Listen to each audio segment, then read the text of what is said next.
Hey everybody, welcome back. It's a good day today.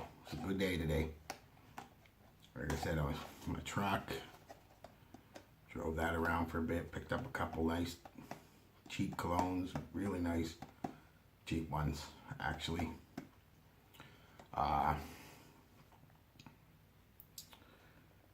But during that little video I said I was wearing something today and I didn't want to tell anyone, nothing special or fucking, it was just, I didn't want to ruin it. Nothing like a hot tea on a cold night. It was cold. Same winter's coming. It's pretty much here. It's cold. It's here right now without the snow. That's coming too. But I got the truck. Bring on the snow. As I said before, I'm a bit of a lead foot in my Charger. Priscilla. She think of a cat on ice. You know, falling all over the place, and then that's what you get when you've got a big V8 rear-wheel drive muscle car. I know some people are out there like, well, I drive mine in the winter. You don't drive yours in the fucking Eastern Canada winter. Where if you don't got fucking at least 2 feet of fucking snow, you've got fucking 3 inches of fucking ice on the road. So, don't give me that horse shit. Driving yours in a couple inches of snow, that's fine. I can do that with mine. Man, I'm so good with mine, I can drive mine in a foot of snow. But we get a lot more than a foot. After about a foot, I don't care how good of a driver you are. A foot of snow with that kind of car, all over the road. Anyway, it's not a car review. I'm not. I wouldn't want to, nor am I well versed enough in automotives to give a review. I just know I like that Charger. And I like that truck. That's the end of the review. Anyway, I said I was going to wear something today. Or I was wearing something today. And I was going to give a review of it, so I'm going to. It's a clone by Preferred called 747 Public Figure. There's the box. It's their impression of Carolina Herrera 212 VIP Black. Here's the write-up. Dim the lights. I'll get the radio voice on. Hello, ladies. This is Dr. Sexy Cool coming to you through your FM dial. Nah, here's what it says. A fiercely independent man deserves a scent that leads the pack. With 747 Public Figure, musk, anise, lavender merge into a sensuous fragrance of strength.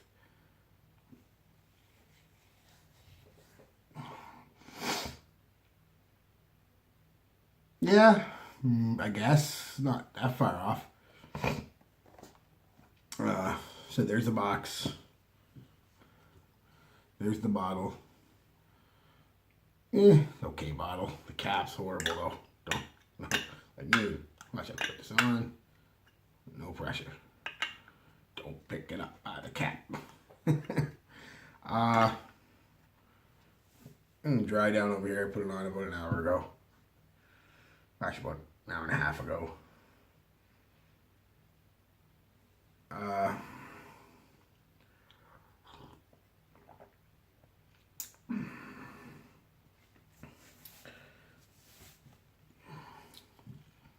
What do I get from it? Well, first off, let's talk about the authentic. I don't have the authentic. I remember smelling the authentic like a year ago, or close to it now anyway.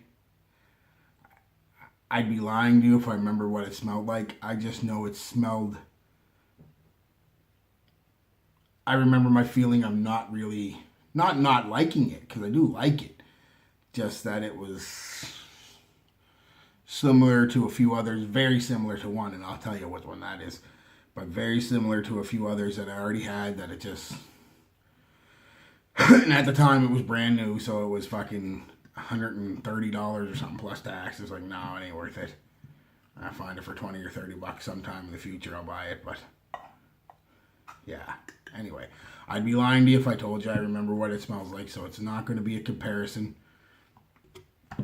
Like I said, I just remember the authentic being what it was, not anything I thought I needed. I remember liking it, just not thinking I needed to own it. It was so similar to a lot of other ones, and like I said, very similar to one, and I'll get to that. Anyway, Carolina Herrera 212 BIP Black, wrote down again. Not using the computer no more. That took too long. Not very good with it. Yeah. Anyway, 2017, classified as an aromatic fougere. No, I think fougere, aromatic fougères, and I think like most people, I think do a Zero, Canoe, fucking, you know, that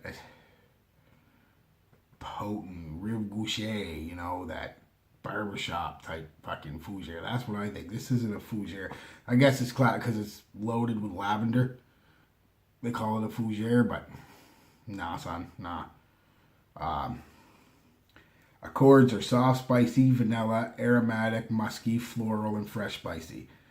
Top notes: absinthe, anise, fennel. Mid notes: lavender, just lavender. Base notes: musk and vanilla. I'll give you a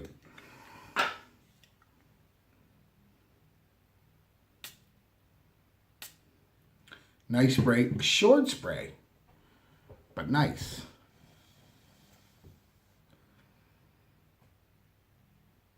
Whew. This stuff off the top smells almost identical to Lamal. Ultramal, but Lamal basically. Sweet. Bubblegum sweetie, soapy. Yeah, very... I mean, it's got a few fougere elements in the dry down, I guess. Gets a little more powdery, musky, but it keeps that sweetness. And a bit of a boozy touch with the absinthe. It does have that. This is a very, for a dupe, I can't compare it to the authentic. Like I said, I can't remember exactly what it smelled like. It was a quick spray fucking a year ago. I don't remember exactly what it smells like. But this for a dupe, as I've said before, most dupes kind of just hit 2 or 3 main notes and that's it. This has got some complexity to it for a dupe. It really does. Preferred did a good job on that. Like I said, because you get the absinthe, you get the anise, you get the lavender, you get the musk, and you get the vanilla. You get it all almost. So I'm going to assume it's very close. Fuck, I love tea. I'm going to assume it's very close to the authentic. I can't remember for the life of me. And I couldn't find it anywhere today. That's part of the reason I went to Shoppers too. I wanted to see if I could find the authentic. Nowhere to be found. Went to Shoppers, a couple other stores around here. I even got desperate and went to Walmart. Couldn't find it. So, yeah. Definitely get sweet, man. Bubblegum sweetness. Very similar to Lamal. Very similar. And I think that's why I didn't bother with the authentic. Because it falls in that category that so many have fallen into in recent times. The sweet, aquatic bubblegum, you know, Invictus, 1 million, Lamal, Ultramal, to a degree, Bleu de Chanel and Sauvage. Not quite as Sauvage and Bleu de Chanel are sweet, but they're not bubblegum sweetening. this is, I like it. You know, it's more complex, I find. Even the dupe is more complex than 1 million. 1 million is just sweet rose. I've said it before. It's fucking bubblegum sweetie rose. The mall I do like. Again, but it's just minty sweet. You know, this has got a little bit of, like I said, you get the boozy feel, the spicy anise fennel feel. Then the lavender comes in. And the musk, and then the vanilla. But that whole time, that sweetness is still there. Surprisingly well for, like I said, a dupe.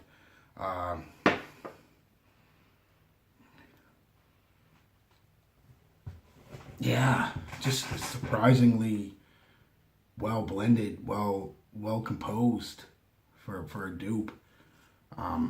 I'm not really surprised. Preferreds is usually pretty good that way anyway, but usually not this good. That being said, again, it's not something I would, just the scent, it's so everywhere. You know what I mean? Like I said, it's got so many others you could get that I think do it a little better. The Mall being one of them. Sauvage being one of them.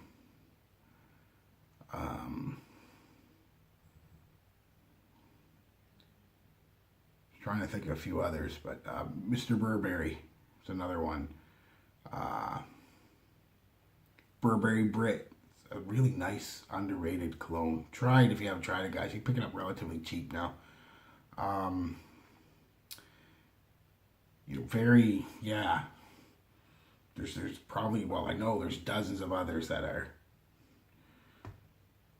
you know, this is, I don't want to say copying, because it's not copying, but it's copying a trend.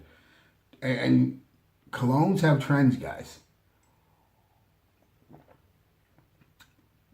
You know, the 70s were all about those soapy fougères, you know. Think again of Zero, Paco Rabanne. You know, those were, in the 80s seemed to be all about your green woody powerhouses. Think of Polo, Drakkar Noir, you know. And your 90s were more of your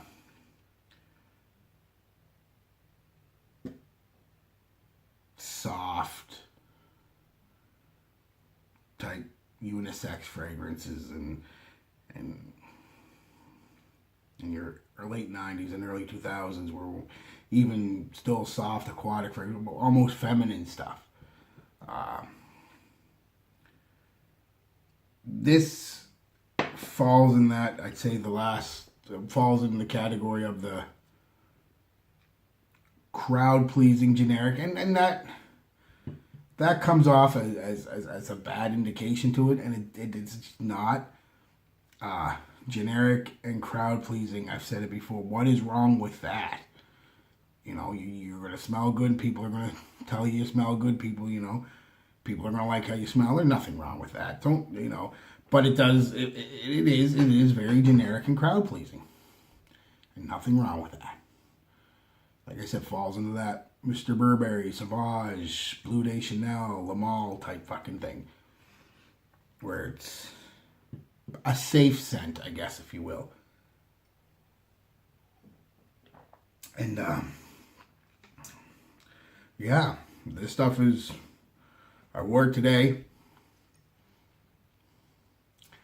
Surprisingly, too, not only is it complex, more complex than most dupes, it's as complex as most colognes. Longevity was, per preferred, fucking excellent. I got about fucking 6.5 hours out of this on my clothes. I got about 4.5 on my skin, but about 6.5 on my shirt. I was like, wow. And projected for about an hour, and pretty good too. Like, you know, not beast or anything. Again, it smells like a mall. It ain't performing like it, but it projected out there a good 2.5, 3 feet for about an hour. and then seemed to project about another half hour or so, a little closer, about a foot away, then kind of sat closer to the skin for the next few hours. Yeah, 6 hours, $5. With that pleasing, generically pleasing, sweet, fresh, soapy type thing. Get it, guys. I mean, you can tell, look, I'm shocked. Because usually, even preferred, as much as I like them, they're not this complex and they don't last. Like I said, I say in almost every review, my average preferred performance, about 3 hours. Double that. Project 4 times as long as your average preferred. I don't know, maybe I just got a really good fucking batch of it. I don't know. But, yeah, surprised. Again, I can't compare it to the authentic, so my ratings are going to be based off of the average preferred. Longevity, 5. For a $5 dupe, 6 hours, 7 hours, close, 6.5, you know what I mean? Like, can't be beat, guys. Project out there for 3 feet, like I said, for about an hour. Then it's projected for about another half hour, an hour or so, a foot away. Then sat close to the skin. Never really became a skin scent till about 4.5 into it.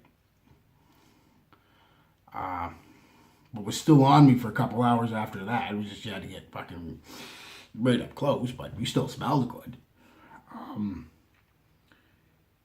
Yeah, so longevity, projection is getting a 4 or a 5 on longevity, a 4 on projection. The smell is where it smells like everything else, is the best way I can say that. And I don't mean to be mean about that, because I like most of them colognes. I just know that it's a trend, and it falls into that trend where it smells like everything else. So I'm going to have to, personally, I'd give it a 4, but where it smells like so many other things, I'm going to have to go with just an average 2.5 on the smell. It's not bad, but it's not going to turn any heads, really. You know, it's safe. It knows it's safe. You're going to get a few people telling you smell good, and that's it. Nobody's going to be like, wow, what are you wearing? That's the greatest thing ever. No, they're going to be like, hey, it smells good. You know, you smell all right. You know, hey, you know. Unless you get some drunk girl in the club, she might be like, hey, buddy, you smell awesome when you come back to my place. No, just kidding. Yeah, you know, buy it, try it, or ditch it. I gotta say, buy it. I mean, even if you have the authentic, you know, layer it with this. You know, you make your authentic and your dupe last a lot longer. Yeah, that's it, guys. It's a really good dupe. One of the best I've worn as far as longevity and performance, sillage, and projection. I don't know how it stacks up, like I said, to the authentic in terms of its smell, but preferred's usually pretty good, so yeah. That's it, guys. No joke. Good shit. Buy it. Peace. Love. Be good to each other.